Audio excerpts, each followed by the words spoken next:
Queer News and Journalism is a Gay 45 original podcast published every week on Thursdays, where we come together to take a deep dive into the topics in the weekly queer news published by our newsletter, The Nine.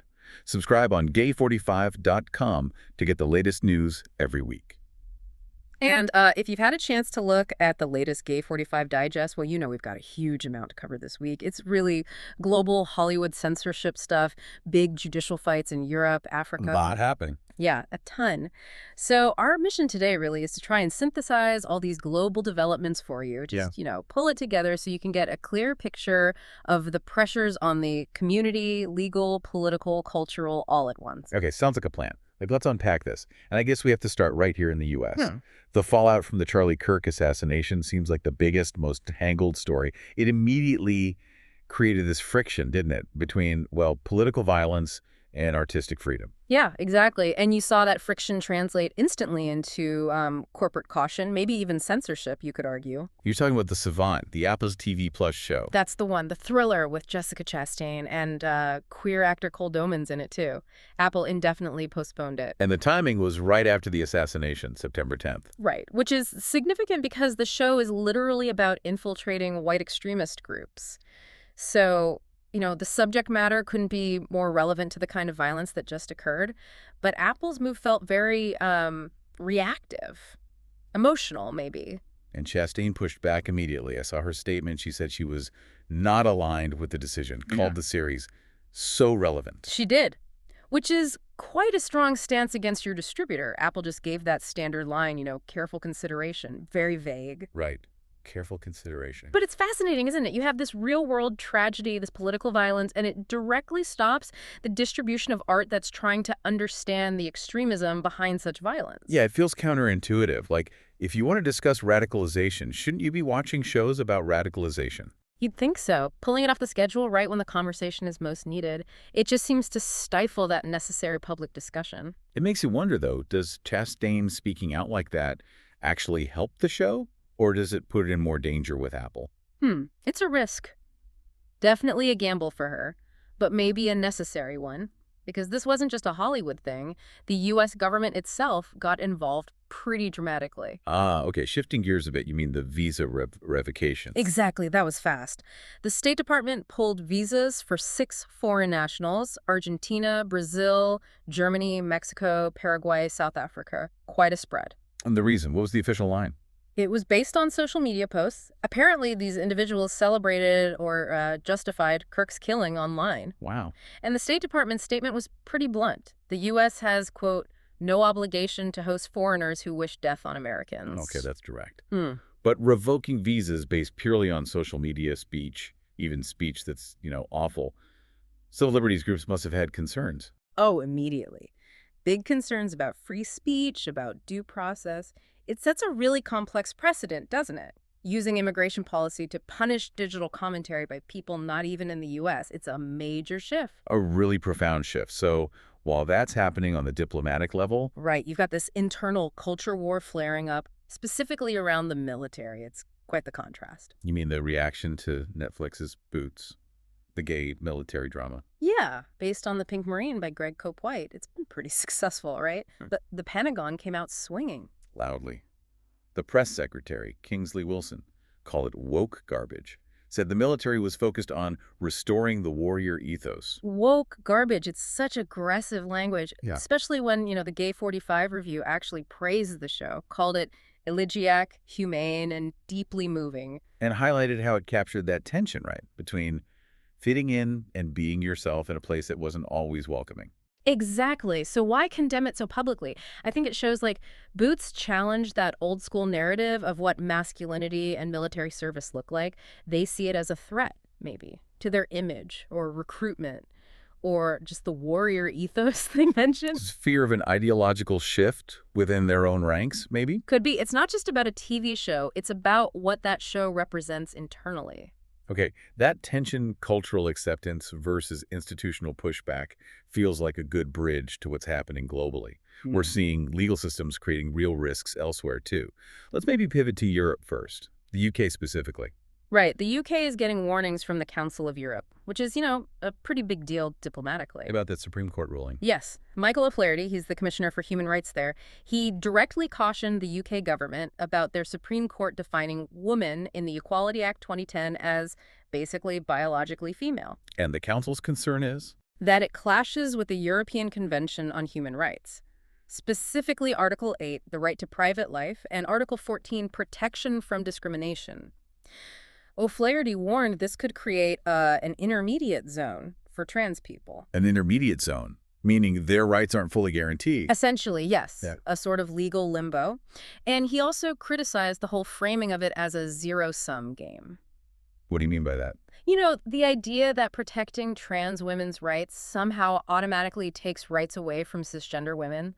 He argued that framing itself is dangerous because it just fuels prejudice. I see. So it's about the language used as much as the law itself. Definitely. But even that legal tension in the UK, well, it seems almost mild compared to what's being proposed in Turkey. Ah, the 11th Judicial Reform Package. That sounds ominous. It really is. Yeah. This draft law is, well, it's draconian. We're talking potential prison sentences up to 3 years just for publicly promoting or displaying behaviors contrary to one's biological sex or public morality. Which could mean almost anything related to being visibly queer. Pretty much. Any public display of identity or affection could fall under that. And it gets worse. How so?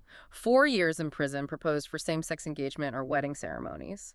And they're trying to raise the minimum age for gender reassignment surgery from 18 to 25, plus adding all these extra hurdles to make it almost impossible. So it's a full-scale attempt to criminalize queer visibility itself. That seems to be the goal, yes. And unfortunately, this pattern of direct persecution, we're seeing it elsewhere too, Africa, the Caribbean. Like in Cameroon. There were recent arrests there. Yes, 5 men arrested on homosexuality charges starting around late September. And the really disturbing part is how the investigation started. What happened? It began after police illegally searched one detainee's phone. He'd been detained for something else, apparently, and couldn't pay a bribe about 100,000 CFA francs, like 130 pounds. So they searched his phone without cause. So police corruption directly leading to persecution based on sexuality. Exactly. It's a blatant abuse of power and privacy violation used to enforce these laws. And then you have places like the Bahamas. Decriminalization happened decades ago, right? Right. But the stigma remains intense. Very intense. Tensions really flared up recently. Pastors actually led protests against the second ever Pride Parade there. Protests, what were they saying? Calling queer Bahamians demonic.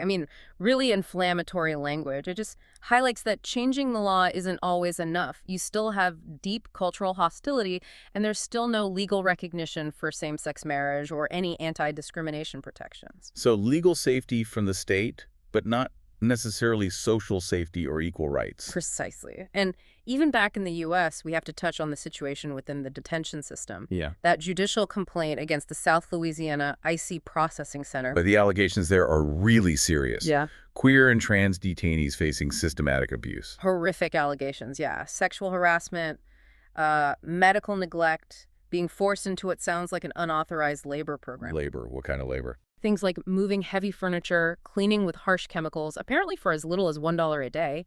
Essentially coerced labor, used as retaliation if they complained or asked for basic rights. And the complaint names specific individuals. Yes, a former assistant warden, Manuel Reyes, was accused of specifically targeting LGBT plus detainees.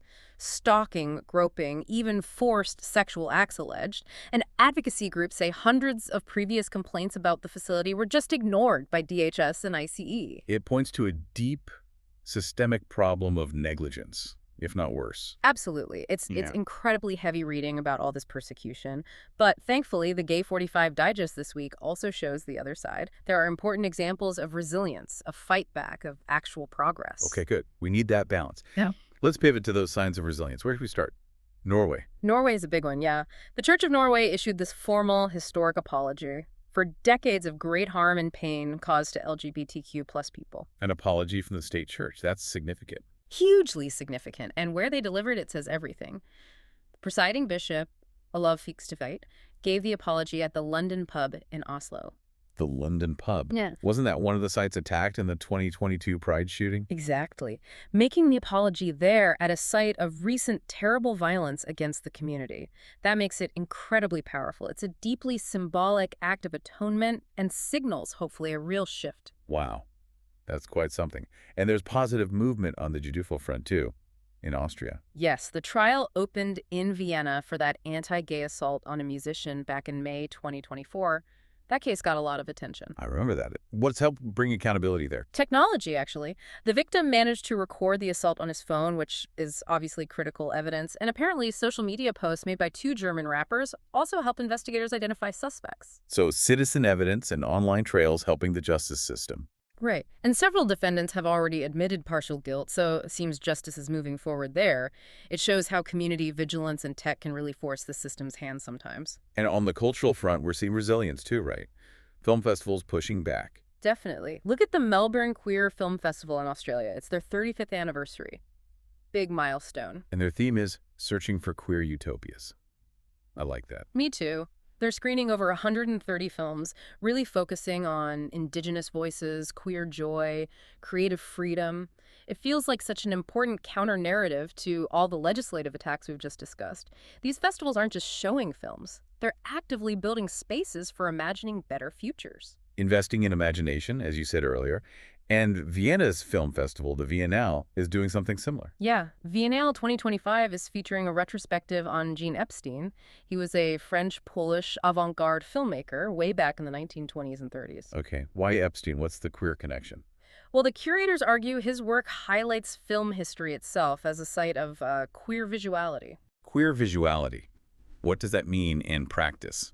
It's a bit academic, but basically they're saying the way he filmed his techniques, like subjective camera, close-ups, fragmented shots, implicitly expressed or resonated with queer experience, even without overt queer characters or stories.